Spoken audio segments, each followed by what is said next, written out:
UP में ठंड का सितम जारी है और कई हिस्सों में कड़ाके की ठंड पड़ रही है। पहाड़ों पर बर्फबारी ने ठंडक बढ़ा दी है और कई जिलों में बारिश को लेकर भी अलर्ट जारी किया है। पहाड़ों पर हो रही बर्फबारी और बारिश के चलते ठंड बढ़ गई है, जिससे जनजीवन एकदम अस्त व्यस्त हो गया है और यूपी के कई जिलों में बारिश का अलर्ट भी जारी किया गया है और आने वाले दिनों में ठंड और बढ़ेगी। पश्चिम यूपी के कई जिलों में कोहरे का सितम देखने को मिल रहा है। कोहरा छाए रहने का येलो अलर्ट भी जारी कर दिया गया।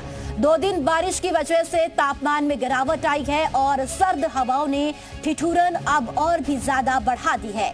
आने वाले दिनों में न्यूनतम तापमान में 2 से 3 डिग्री सेल्सियस की गिरावट आ सकती है। तो पहाड़ से लेकर मैदान तक ठंड का जो सितम है वो लगातार बढ़ता हुआ नजर आ रहा है। एक तरफ पहाड़ों में जहां लगातार बर्फबारी हो रही है, तो वहीं मैदानी इलाकों में ठंड लगातार बढ़ रही है। तापमान में गिरावट दर्ज यहां पर लगातार की जा रही है।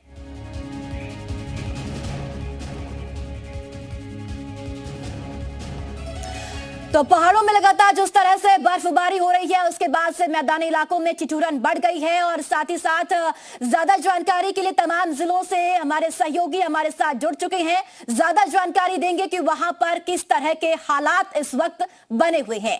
अलीगढ़ से मनीष शर्मा, सिद्धार्थनगर से सलमान आमिर, गोंडा से अतुल यादव और बांदा से अतुल मिश्रा हमारे साथ जुड़ चुके हैं। सबसे पहले मनीष, आपका रुख करेंगे। अलीगढ़ में क्या स्थिति इस बार देखने को मिल रही है? तापमान में कितनी गिरावट दर्ज की गई है?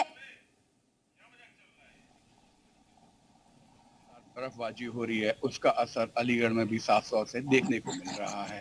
यहाँ पर पिछले 2 दिनों से बात करें तो कम से कम 3 से 4 डिग्री टेम्परेचर गिरा है। आगे जिला प्रशासन ने बताया है कि आगे भी ऐसा ही ठंड का सितम 3 से 4 दिन बना रहेगा। जिला प्रशासन ने भी कमर कस ली है, वो रैन बसेरों को दुरुस्त कर रहा है, अलाव जलाने की पूरी तैयारी कर रहा है।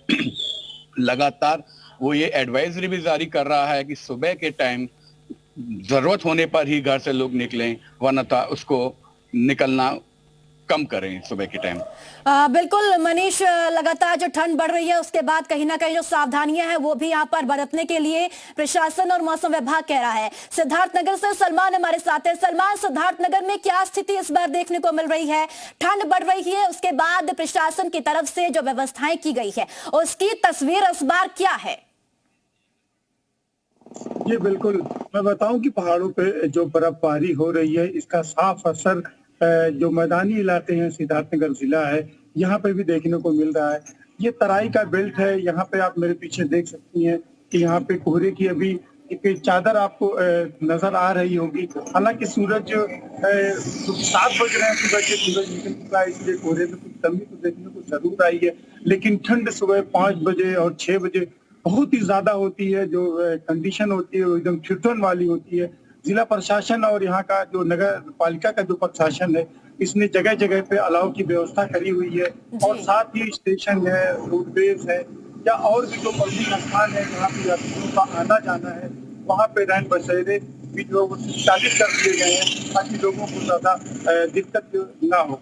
इसके अलावा मैं आपको बताऊं कि सिद्धार्थनगर जिले में अभी जो पूर्वानुमान है उसके हिसाब से यहाँ पे अभी ठंडक काफी बढ़ेगी। अभी तापमान में काफी गिरावट आएगी। अभी यहाँ पे 24 डिग्री सेल्सियस मैक्सिमम और मिनिमम करीब 10 डिग्री सेल्सियस यहाँ पे वो नोट किया गया है और आने वाले दिनों में और भी ज्यादा गिरावट की संभावना है। बिल्कुल सलमान, अभी जो तापमान में गिरावट की संभावना है वो मौसम विभाग लगातार यहाँ पर जता रहा है।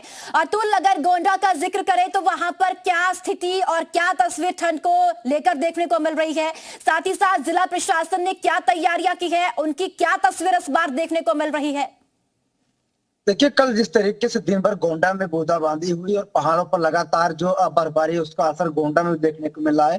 गोंडा में जो सुबह से कोहरा छाया हुआ है, जो गलन है वो बढ़ गई है। जिला प्रशासन द्वारा लोगों को शीतलहर होने के साथ घने कोहरे होने की चेतावनी दी गई थी। गोंडा समेत कई जिलों में प्रशासन ने जो है शीतलहर को लेकर चेतावनी जारी की है। गोंडा में ठंड से बचाव को लेकर जिला प्रशासन द्वारा इस बार गैस हीटर लगाए गए हैं ताकि प्रदूषण ना हो, लोग अपने आप को ठंड से बचा सके। अलाव की व्यवस्था की है, रैन बसेरे यहाँ पर बनाए गए हैं जहाँ पर लोग अपने आप को ठंड से बचा सकते हैं।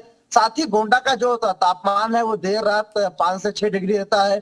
सुबह की अगर बात करें वर्तमान की तो 12 से 13 डिग्री जो तापमान है वो गोंडा का है। गोंडा में जो ठंड है वो लगातार धीरे धीरे बढ़ रही है। ऐसे में जिला प्रशासन द्वारा भी सभी तैयारियां की गई है। गौशालाओं में जो है पशुओं के ठंड से बचाव को लेकर सारे इंतजाम किए गए हैं। किसी भी प्रकार की दिक्कत ना हो इसको लेकर जो लोग किनारे बैठे रहते हैं उनको भी लगातार कंबल का वितरण किया जा रहा है। कहना कि जो ठंड बढ़ रही है उससे बच्चों के साथ आम लोगों को भी दिक्कतें हो रही हैं। हाँ बिल्कुल अतुल, आपके पास भी लौटेंगे। बांदा से अतुल मिश्रा हमारे साथ है। अतुल, बांदा की क्या तस्वीरें, क्या हालात है इस बार? चूंकि ठंड बढ़ रही है तो मरीजों की संख्या भी अस्पतालों में दिन प्रतिदिन बढ़ रही है। अस्पतालों में क्या व्यवस्था, साथ ही साथ जिला प्रशासन की क्या व्यवस्था, अलाव या फिर रैन बसेरों को लेकर? निश्चित तौर पर जिस तरह से लगातार ठंड का कहर बढ़ रहा है और लगातार यहाँ पर 3 दिनों से रुक रुक कर बारिश हो रही है, जिसको लेकर पूरे बांदा और बुंदेलखंड में भीषण ठंड पड़ रही है। यहाँ तक की स्थिति ये है कट गया अपने आप कटा, मैंने कुछ अपने आप कटा है। जी बिल्कुल अतुल, आप जानकारी साझा कर रहे हैं, आपके पास लौटेंगे। चूंकि आपकी आवाज ठीक से नहीं पहुंच पा रही है, तो प्रशासन की तरफ से पूरी तैयारी की गई है, अलाव की व्यवस्था है, रेन बसेरों में भी पूरी व्यवस्था वहां पर की गई है। बांदा का जिक्र अतुल कर रहे थे। अतुल, एक बार फिर से जरूर बताएं कि बांदा में क्या व्यवस्थाएं प्रशासन, साथ ही साथ अस्पतालों में? जी निश्चित तौर पर आपसे बता दें कि जिस तरह से यहाँ पर 3 दिन से रुक रुक कर बारिश हो रही है, जिसके बाद यहाँ पर कड़ाके की ठंड पड़ने लगी। पूरे बुंदेलखंड में ही अगर स्थिति ऐसी है कि यहाँ पर जिस तरह से बारिश के चलते प्रशासन पूरी तरह से अलर्ट हो गया है। यहाँ तक कि क्योंकि जिस तरह से यहाँ पर बांदा में जिला प्रशासन ने अलर्ट किया है कि बच्चों को और जो वृद्ध है और बच्चों को खासकर बचाया जाए, क्योंकि बारिश हो रही है, इसको लेकर इसके अलावा साथ ही जो जिला अस्पताल है, ट्रामा सेंटर है, मेडिकल कॉलेज है, वहाँ पर अधिकारी पहुंचे हैं। वहाँ पर देखा गया है कि किस तरह से ठंड से बचाव के लेकर के काम हो रहा है। तो निश्चित तौर पर जिस तरह से रोज यहाँ पर और लगातार जो 3 दिनों से बारिश हो रही है, उसके बाद आगे और ठंड बढ़ने की आसार नजर आ रहे हैं। लगातार रात में टेम्परेचर गिर जाता है। हालांकि जिस तरह से प्रशासन ने अलाव और जो रैन बसेरा है वहां पर अलाव की व्यवस्था कराई है, वृद्धों को कंबल बांटने के कार्य किए जा रहे हैं, लेकिन निश्चित तौर पर लोगों को इससे लोगों को बचाव के लिए कार्य करने पड़ेंगे। ऐसा प्रशासन की अपील है कि घरों में रहे, जब तक धूप न निकले बच्चों को बाहर न निकलने दे, वृद्धों को विशेष ध्यान दिया जाए और साथ ही जो मवेशी है उनको हवा से बचाना। बिल्कुल अतुल, प्रशासन लगातार चेतावनी और साथ ही साथ अपील भी सभी लोगों